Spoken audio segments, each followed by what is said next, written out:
let's talk about something that if you're an Arsenal fan, you're probably feeling deep in your bones right now.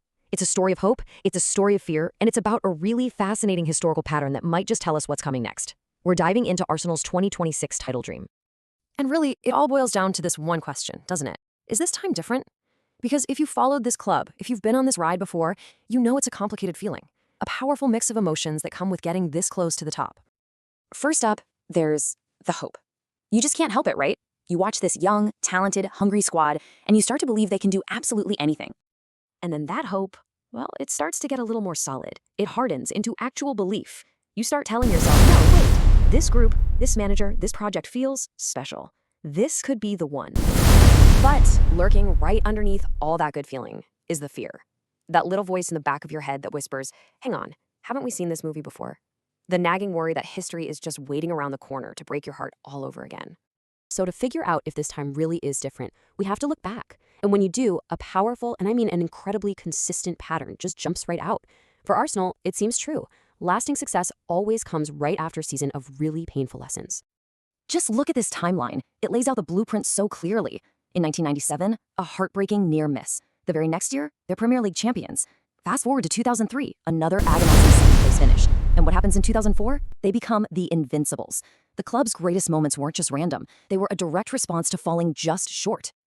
So you see, this isn't just a coincidence. You could argue it's baked into the club's DNA. They have to experience that pain, that sting of a near miss, before they find that final gear to become champions. They have to fall before they can stand tallest.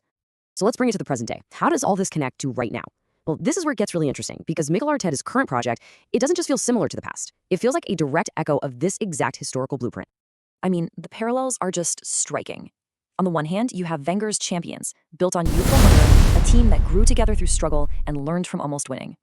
On the other, Arteta's challengers, built on youthful hunger, growing together, and, learning from the painful experience of finishing second. It's the same formula. Arteta seems to have revived this core idea, something longtime fans will recognize in a heartbeat. The philosophy that a team has to suffer together. It's not just about playing beautiful football. It's about building resilience by going through the tough times as a unit. It's turning that shared struggle into an unbreakable bond that can fuel that final push. Okay, so the blueprint for success is there. It's clear. But we have to be honest. History teaches two lessons, and we have to look at the other side of the coin. The recurring weakness that has so often gotten in the way. The final obstacle. And if you're an Arsenal fan, these phrases probably send a shiver down your spine. Time and time again, we've seen promising title challenges just fade away. The squad runs out of gas, a key player gets injured at the worst possible moment, and you realize there's no one to step in. And that pressure in the final few months, it just becomes too much. And this right here is the gut punch. This is the brutal lesson from the past. Squad depth isn't flashy, it isn't glamorous, but history says it decides everything. Your amazing starting 11 can win you games, sure, but championships, those are often won by players number 12 through 18 in your squad. So what does this all mean for 2026? When you put all the pieces together, the pattern of learning from pain, the echo of Arteta's project, and this historic weakness, it suggests Arsenal has arrived at a critical make-or-break moment. According to the historical pattern, the hardest part is supposed to be over. The learning phase, the character building near misses, the suffering together, all that work has been done. The foundation has been laid. The window is now officially open. But here's the catch. History is also very clear on this part. A team in this exact position, having gone through this whole process, either makes that final decisive leap and becomes champions, or the project stalls. The momentum is lost and that window of opportunity begins to close. This is that moment. And ultimately, that's what it all comes down to. History can show us the pattern. It can define the moment, but it can't cross the finish line for you. That's on the team itself. So the final question isn't just about tactics or new signings.